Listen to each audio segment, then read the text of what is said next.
Let's start. Terima kasih Bapak Ibu sekalian yang sudah bergabung. Ini sesi ke-25 diskusi Let's Talk About Palm Oil. Dari berbagai sumber sebenarnya yang sudah hadir di dalam diskusi ini. Dan pada sore hari ini kita mencoba mendatangkan, saya berharap seri daripada petani swadaya yang dibina oleh Musimas. Hari ini kita menghadirkan Pak Sakaria Ginting.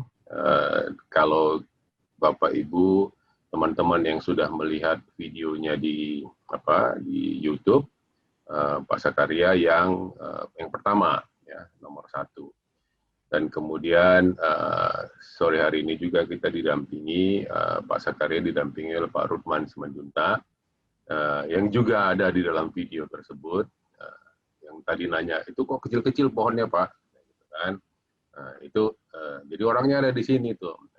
Jadi kita mau mendengar pengalaman langsung dari Pak Sakaria, apa itu berkelanjutan, ya, bagaimana transformasi daripada petani yang petani umum, kalau boleh kita bilang, ya, petani biasa-biasa saja yang hanya sekedar nanam, nggak tahu bagaimana merawatnya, tidak tahu bagaimana apa istilahnya. Kalau gampangnya kita mengatakan good agricultural practices, ya. Yang kemudian bisa menjadi lebih mengetahui dan pada akhirnya Bapak Ibu sekalian, Pak Sakaria dan teman-temannya bisa mendapatkan sertifikat RSPO, ya. Dan itu semua dilakukan kurun waktu 4-5 tahun, ya, 4 tahun saya kira. Dan tahun ini kalau nggak salah Pak Sakaria sudah mengalami tahun pertama surveillance, ya. Jadi ini suatu mudah-mudahan bisa menjadi inspirasi bagi teman-teman yang juga hadir di sini dari kalangan petani, ya. Bagaimana kita bisa dengan sustainability, keberlanjutan, ya. Saya juga percaya bahwa produktivitas akan bisa ditingkatkan. Tidak perlu menambah lahan, tetapi meningkatkan produktivitas dengan cara yang berkelanjutan. Itu pengantar dari saya. Selanjutnya mungkin saya persilakan Pak Rudman untuk melakukan video slide presentasinya. Kami akan yang share screen dari sini, ya, Pak Rudman, ya. Oke, Pak. Oke. Sebelum mungkin Pak Togar, ya. bukan Mr. Olivier bergabung, okay. teman-teman. Olivier, sorry, I forgot because you not appear on screen, jadi yes, tak terlihat. Nggak masalah Pak Togar. Karena memang dari tadi saya nggak bisa gabung. Okay. Saya menggunakan account Pak Rob itu. Terima kasih banyak untuk introduksi Pak Togar. Saya kira dari Musimas memang kita bangga kita bisa punya program sebenarnya untuk dukung petani swadaya kemarin yang kita kerjasama dengan AFC juga. Tapi kenapa saya hanya mau sebut sebentar, kenapa kita sangat semangat dengan penyuluhan ke petani, kenapa kita kasih fokus kepada kerjasama dengan petani swadaya. Pertama, kalau kita lihat yang keadaan yang sekarang, memang kita seperti Dr. Gar bilang, kita anggap penting ada inspirasi untuk memperbaiki, untuk tetap lanjutkan perbaikan, bukan saja dari rendahan, tapi juga dari praktek-praktek keberlanjutan sebenarnya. Kenapa? Untuk hari ini penting, tapi kita lihat masa depan industri kita, sebenarnya masa depan industri kita adalah petani swadaya. Kita lihat keadaan yang ada sekarang, memang yang dari mana kita akan dapat produksi yang lebih tinggi, dan dari mana kita akan dapat manfaat yang lebih tinggi juga dari sawit, adalah sebenarnya kepada petani swadaya. Kita perlu produksi yang lebih tinggi dari petani swadaya. Kita perlu juga ada keberlanjutan, kita juga perlu pendapatan dari petani swadaya lebih tinggi. Nanti saya kira disitulah fokus Musimas, disitulah semangat Musimas untuk kerjasama dengan petani swadaya. Kita juga sadar sertifikasi, contohnya sertifikasi RSPO bukan untuk semua petani, tapi jadi inspirasi. Bukan karena ada petani swadaya, bukan karena di tempat yang terpencil tidak bisa mencapai sertifikasi ke standar internasional. Pertama harus fokus ke ISPO, tapi kita juga bisa punya harapan yang tinggi juga dengan RSPO contohnya. Dan ini jadi contoh yang sangat baik saya kira untuk semua petani. Berarti dari saya itu saja, saya kasih sama Pak Ruman untuk presentasi. Oke. Terima kasih Olivia. Sebelum ke Pak Ruman, saya juga menyambut kedatangan teman-teman dari IFC, Helen Lumbangal dan teman-teman yang banyak berkontribusi juga terhadap program ini. Oke, silakan Ruman. Terima kasih Bapak-Bapak buat Pak Togar untuk selaku moderator kita sore hari ini. Terima kasih Bapak-Bapak, Ibu-Ibu yang kami hormati. Di sini saya akan mencoba menjelaskan apa program petani swadaya musimas yang kita lakukan, mungkin kurang lebih sampai kita mendapatkan sertifikasi RSPO, bahkan juga mengembangkan proyek-proyek lain yang akan kita sampaikan di sini. Perkenalkan, nama saya Rukman Simanjuntak, saya bagian Independent Smallholder PT Musimas Group, dan sudah bekerja di Musimas kurang lebih 15 tahun, dan saat ini saya masih menangani petani swadaya di PT Musimas. Mungkin sedikit singkat itu perkenalan saya, Pak.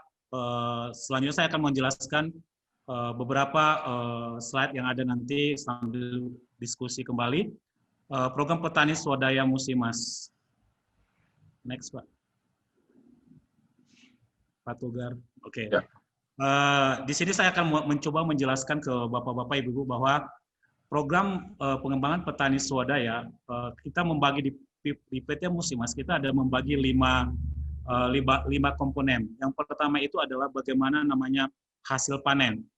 Hasil panen yang dijelaskan di sini adalah bagaimana para petani untuk melakukan praktek perkebunan yang baik sehingga meningkatkan kualitas dan hasil panen. Masuk di sini dengan adanya praktek-praktek yang baik. Jadi petani kita bukan dengan membuka lahan atau melakukan pembukaan lahan baru dengan luas area yang semakin luas, itu bukan berarti petani akan mendapatkan hasil yang lebih bagus. Tapi di komponen ini kita menjelaskan bahwa bagaimana yang dinamakan melakukan praktek perkebunan yang baik. Terus yang kedua, di komponen petani swadaya kita ada namanya akses pasar. Di akses pasar ini kita meningkatkan akses pasar untuk memperbanyak terjadi hubungan antara petani dan mungkin agen dan agen terhadap perusahaan-perusahaan kita. Dan yang ketiga, kita ada nama lagi peremajaan. Kita juga berterima kasih saat ini juga Musimas sedang melakukan peremajaan sawit rakyat yang dibantukan oleh daripada yang saat ini kita dengar namanya PSR, peremajaan sawit rakyat, yaitu BPDPKS. Jadi pihak Musimas saat ini lagi dalam tahap sudah melakukan peremajaan bagi binaan-binaan yang telah kita bina di wilayah Rantau Pelapat yang bekerja sama dengan Musimas dengan AFC. Itu nanti yang kita lakukan. Terus yang ketiga, yang keempat itu ada namanya legalitas. Memang melihat kondisi para petani kelapa sawit kita yang saat ini, rata-rata kontribusi untuk kepemilikan lahan itu sangat minim. Masuk di sini sudah banyak yang kita lakukan, kita bina petani-petani. Legalitas lahan itu masih yang namanya SKT, surat keterangan tanahnya dari desa, dan bahkan juga hanya sebagai bukti serah terima. Jadi di sini kita membantu memfasilitasi para petani-petani kecil bagaimana untuk menaikkan legalitas lahan tersebut. Salah satu contoh yang kita lakukan adalah di peremajaan sawit rakyat. Memang di persyaratan peremajaan sawit rakyat itu kita cukup hanya SKT, kita bisa mendaftarkan, tapi kedepannya kita akan lanjutkan peremajaan petani-petani tersebut, kita legalitas menjadi tingkatan legalitas menjadi hak milik. Terus yang kelima yang paling penting itu bagaimana alternatif mata pencaharian para petani-petani kecil. Mungkin ini kita masih dalam mencari apa yang kita lakukan di para petani kita di lapangan. Next, Pak Togar. Bentar.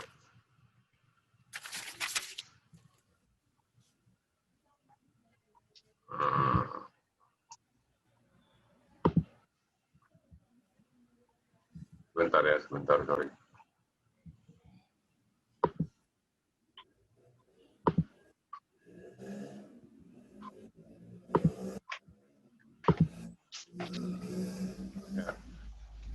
Ya. Oke, dari tadi program petani swadaya Musimas, salah satu program yang kita lakukan tadi adalah pembinaan petani-petani kecil yang bekerja sama dengan pihak AFC dan Musimas. Yang kedua, kita ada namanya program yang namanya Smallholder Hub. Mengingat semakin luasnya petani kita, program yang kita tingkatkan semakin luas dan semakin berkembang, dan untuk jadi Musimas tidak sebagai salah satu perusahaan yang terbatas, maksudnya terbatas dalam membina para petani-petani menjangkau yang sebagai petani seluruh Indonesia yang supplier ke TBS ke kita, bahkan pihak ketiga. Dengan adanya Smallholder Hub ini, kita bisa membantu para petani-petani kecil dengan cara berkontribusi terhadap transformasi landscape. Belum Pak Togar? Sorry. Jadi saat ini pihak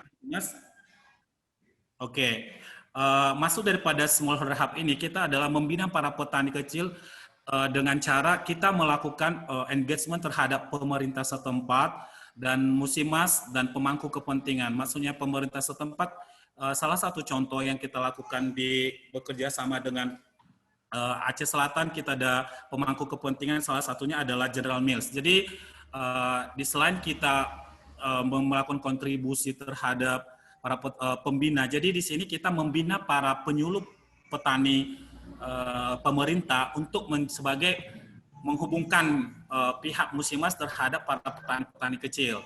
Jadi selain itu juga pihak Musimas juga bekerja sama dengan NGO yang ada,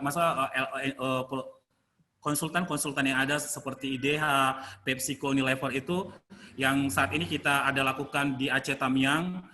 Ya, yang kita sebut dengan PUPL, Program Unggulan Pertanian Lestari. Jadi ini yang kita sampaikan, bagaimana kita menyampaikan untuk meningkatkan supaya petani-petani yang ada di khususnya yang supply ke TBS bahkan CPO ke Musimas, kita membina para petani tadi dengan menjembatani para pemangku kepentingan. Jadi proyek-proyek ini kita yang sudah lakukan khususnya di Smallholder Hub ini ada di Aceh Tamiang dan Aceh Selatan.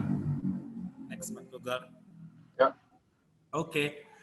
Selanjutnya kita juga apa manfaat di dalam program petani dan minyak kelapa sawit yang berkelanjutan.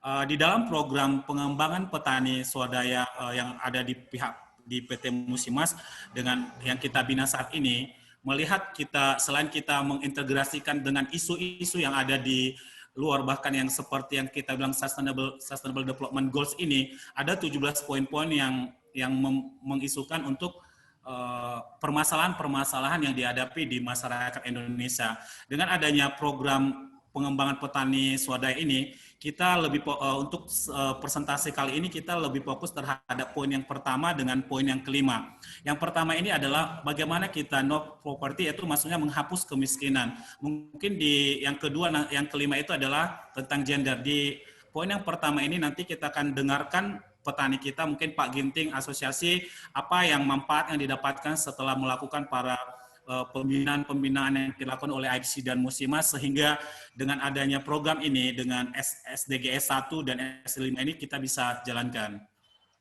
Next, Pak Togar. Oke, seperti tadi yang 5 komponen yang ada di perusahaan PT Musimas, kita ada namanya meningkatkan mata pencaharian. Kita di sini ada 3 poin yang kita harus sampaikan di sini. Menyediakan akses keuangan dari pemerintah untuk replanting. Yang kedua, akses pasar minyak sawit yang berkelanjutan. Yang ketiga, pengaturan keuangan. Di sini saya mencoba menjelaskan dengan adanya program yang kita lakukan, kita sudah melanjutkan ada isu-isu SDGs tadi, ada poin pertama dan yang ke-12. Jadi saat ini dengan adanya pembinaan program AFC dan Musimas pembinaan para petani kecil, selain kita membina bagaimana praktek perkebunan yang baik, kita juga melibatkan para petani untuk mendapatkan program yang ada di dalam pemerintah yang saat ini dilakukan, ada program BPDPKS yang rata-rata setiap petani mendapatkan, sebelumnya tahun 2019 ke bawah itu 25 juta per tahun, tapi dengan ada peraturan baru tahun ini 30 juta per hektar untuk setiap petani, dan maksimal setiap petani itu setiap kakak satu keluarga harus maksimal itu 4 hektar. Dengan adanya program tersebut, kita membantu para petani untuk tidak seperti yang kita jelaskan tadi, bagaimana praktek perkebunan yang baik yang tadinya. Jadi dengan adanya dana dari subsidi pemerintah, pihak para petani bisa melakukan namanya tidak membakar dengan menggunakan. Jadi 25 juta yang didapatkan dari pemerintah itu hanya dicukupkan sampai 1 tahun ke depan untuk petani, karena biaya kurang lebih untuk pencapaian 3 tahun ke depan sampai tanaman itu menghasilkan itu 60 juta, kurang lebih 60 juta per hektar sampai menghasilkan sampai umur 36 bulan. Jadi kita mencoba di sini selain mendapatkan dana tersebut, kita juga menyediakan para pasar minyak sawit yang berkelanjutan itu. Kita saat ini kita juga setelah kita membina praktek-praktek perkebunan yang baik, kita juga menjadikan petani tersebut untuk certified. Dan salah satu contoh nanti Pak Ginting akan menjelaskan bagaimana kita kurang lebih berapa lama tadi Pak Togar sampaikan, kurang lebih 4-5 tahun kita baru mendapatkan sertifikasi RSPO yang saat ini tim asosiasi yang ada di Ranto Prapa sudah mendapatkan benefit untuk 1 tahun. Jadi tahun ini kita sudah melakukan surveillance kembali. Yang ketiga itu, selain itu juga kita dari pihak Musimas juga membina bagaimana mengatur keuangan para petani-petani kecil. Kita di dalam program pengembangan swadaya, kita ada namanya yang kita selama ini kita berikan namanya logbook. Karena jadi setiap petani kita katakan sebagai manajer kebun. Kalau kita katakan sebagai manajer kebun, berarti si petani akan mencatat apa yang dikeluarkan, apa yang didapatkan. Dengan adanya field asisten lapangan dengan yang saat ini kita lakukan, jadi kita mencoba para petani sebenarnya membiasakan diri supaya kedepannya untuk mandiri. Jadi dengan ada mengatur keuangan tersebut, itu membantu pihak petani juga nanti ke finansialnya bagaimana pihak bank melihat, oh ternyata hasil yang didapatkan petani setiap bulannya misalkan dicatat terjelas, jadi mempermudah para petani untuk mendapatkan pinjaman ke bank. Dengan adanya logbook tersebut mungkin dilihat sehingga kita pihak-pihak bank akan lebih mempermudah. Tapi itu semua tidak seperti yang kita lihat, mengubah mindset petani itu tidak gampang karena kita butuh waktu untuk mereka mandiri mengisi setiap panennya berapa, terus habis itu kapan panen, apa pengeluaran yang diberikan terhadap lahan tersebut. Jadi inilah yang kita bisa untuk meningkatkan mata pencaharian para petani kecil. Lanjut Pak. Oke, mungkin tadi setelah kita lihat tadi poin-poin, ada 3 poin yang penting yang tadi saya sampaikan. Yang pertama, apa aja program yang dilakukan pihak Musimas untuk tentang petani kelapa sawit. Yang kedua adalah apa yang kita lakukan kontribusi untuk mencari alternatif dalam untuk smallholder hub itu, sehingga kita sebagai menyambung rantai pasok yang ada seperti pemerintah, pemangku kepentingan. Yang ketiga, apa manfaat yang didapatkan dengan adanya program tersebut. Mungkin dengan ada video ini, Bapak-bapak dan Ibu-ibu bisa melihat kisah, kalau kita bilang sih kisah perjuangan asosiasi yang dibina oleh AFC dan Musimas. Kita selamat menyaksikan, nanti kita lihat bersama-sama. Terima kasih. Saya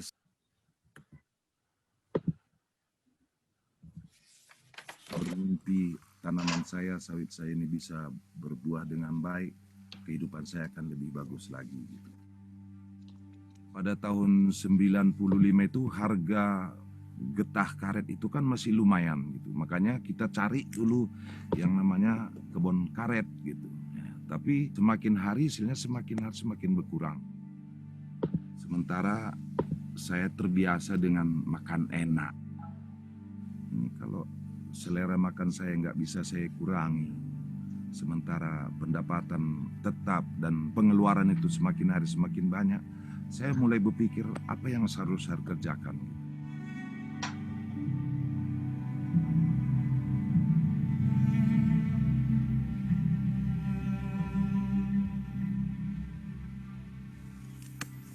Itulah kita coba menanam sawit itu dulu. Ternyata hasilnya lumayan. Tapi setelah beberapa tahun kemudian saya mencoba membeli lahan lagi, saya tanam sawit lagi, tidak terawat. Karena prinsip kita dulu menambah pendapatan itu menambah kebun, menambah lebar seperti itu. Ternyata itu salah.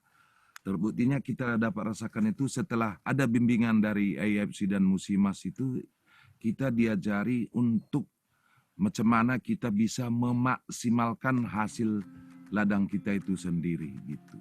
Itu yang kita pelajari sehingga kita mau meningkatkan hasil kebun kita itu dengan hasil yang maksimal dengan perawatan yang betul-betul sesuai standar yang diajarkan kepada kita. Itu yang membuat kita nggak kepingin lagi untuk menambah lahan. Biarlah yang ada ini saya rawat dengan bagus sehingga inilah yang menghasilkan yang terbaik. Itu Pak, kalau ada pokok kecil ya Pak ya? Nah inilah Pak. Sebetulnya bedanya. Ini dulu ditanamkan 2013. Yeah. Sementara bimbingan sama kami 2015. Ini udah sempat ditanam Pak. Jadi saya belum tahu dulu kondisi seperti ini. Jadi setelah pembelajaran yang dilakukan IFC dan Musimas itu, baru kita sadar bahwa nanam sawit itu nggak boleh disicip di bawah. Tapi udah kadung Pak. Cuma mau saya. Iya Pak. Inilah akibatnya. Pihak IFC dan Musimas membawa kita itu untuk membentuk suatu perkumpulan para petani standar internasional, yaitu makanya kita bentuklah dulu yang namanya Asosiasi Pekebun Swadaya Kelapa Sawit Labuhan Batu. Bukan sekedar berkebun kelapa sawit yang baik, tapi kita lebih lagi dituntut kita menjaga lingkungan, menjaga kelestarian alam juga. Kita juga harus menjaga kelestarian binatang-binatang langka, kemudian tanaman-tanaman langka juga harus kita jaga juga. Kemudian berkebun kelapa sawit yang berkesinambungan. Yang ikut program RSPO itu sebanyak 386 orang. Waktu audit kita sudah dinyatakan lulus RSPO. Sertifikat RSPO itu ya dengan bangga sekali saya terima di sana. Saya nggak nyangka, saya sampai mencucurkan air mata pada saat itu.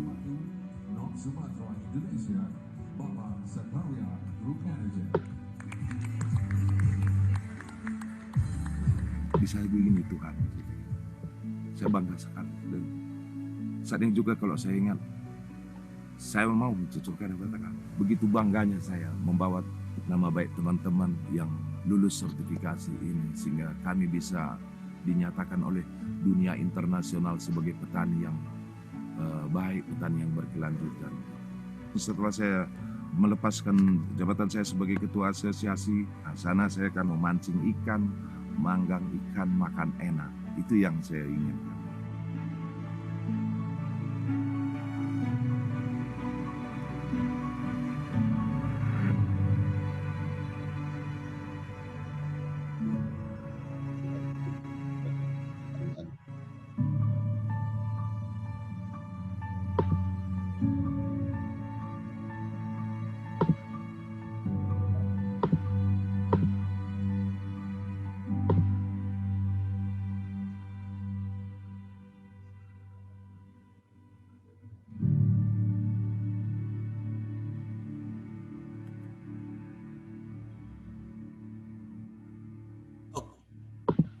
Mungkin Bapak Ibu kita sudah melihat video singkat yang bagaimana pencapaian asosiasi binaan IFC Musimas yang ada di Rantau Prapat untuk mendapatkan sertifikasi RSPO. Itu sedikit singkat bagaimana kisah yang didapatkan para petani kita. Mungkin saya akan coba bertanya kembali kepada mungkin biar Pak Ginting bisa sampaikan. Pak Ginting bisa jelaskan bagaimana sertifikasi berkelanjutan itu berdampak terhadap kehidupan Pak Ginting. Itu mungkin yang pertama Pak Ginting bisa cerita biar teman-teman dan Bapak Ibu bisa mendengarkan dengan ada sertifikasi berkelanjutan apa yang Bapak Ginting bisa rasakan. Baik, terima Ya, kasih. Pak, silakan. Selamat sore bagi kita semua. Sore. Nama saya Sakarya Ginting. Saya petani, tapi saya petaninya setelah pensiun. Sebelumnya saya bekerja di karyawan PT Telkom Indonesia. Tapi setelah pensiun muda, saya pensiun muda umur 45 tahun, saya menjadi petani sepenuhnya.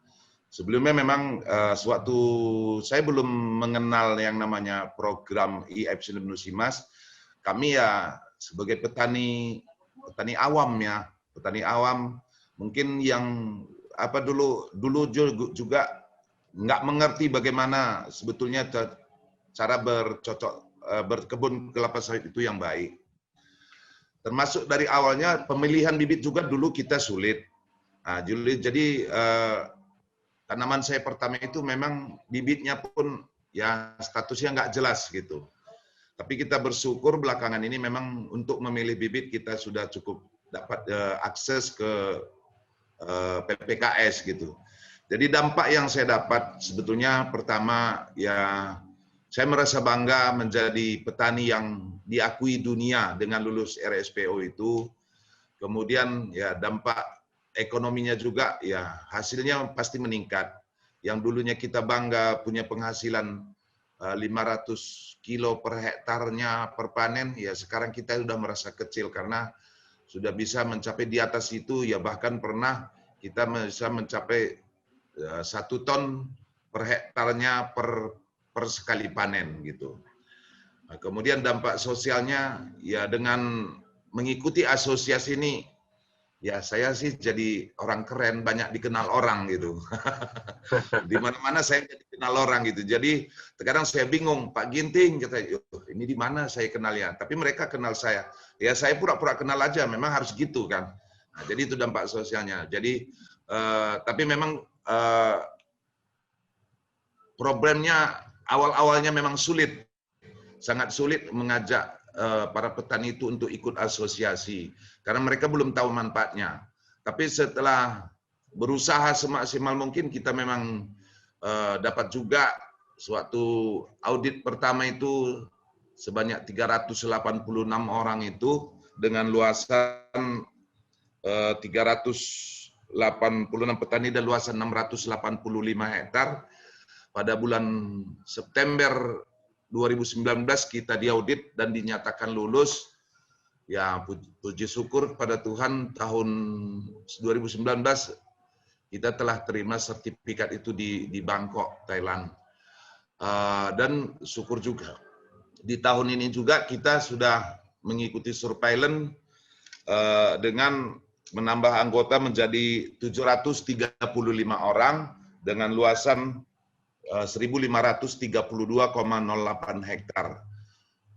Jadi dampak yang kami sangat rasakan itu bahwa mengikuti pelatihan yang dilakukan oleh IFC Musimas itu kita mengetahui bagaimana sebetulnya bercocok tanam yang baik, yang sesuai standar internasional, yang menjaga lingkungan, yang menjaga binatang-binatang liar, supaya kita bisa melestarikan alam ini bagi anak cucu kita kelak. Kalau dulunya saya itu senang memburu ayam hutan, sekarang saya malah melarang orang memburu ayam hutan di ladang saya itu gitu. Jadi saya sekarang boleh menikmati bunyi-bunyi suara burung, suara ayam hutan itu di ladang, karena itulah yang dulu yang sebetulnya yang kita alami. Jadi saya juga tetap mengajak kepada semua petani di Indonesia supaya mari kita mengikuti program ini dengan baik.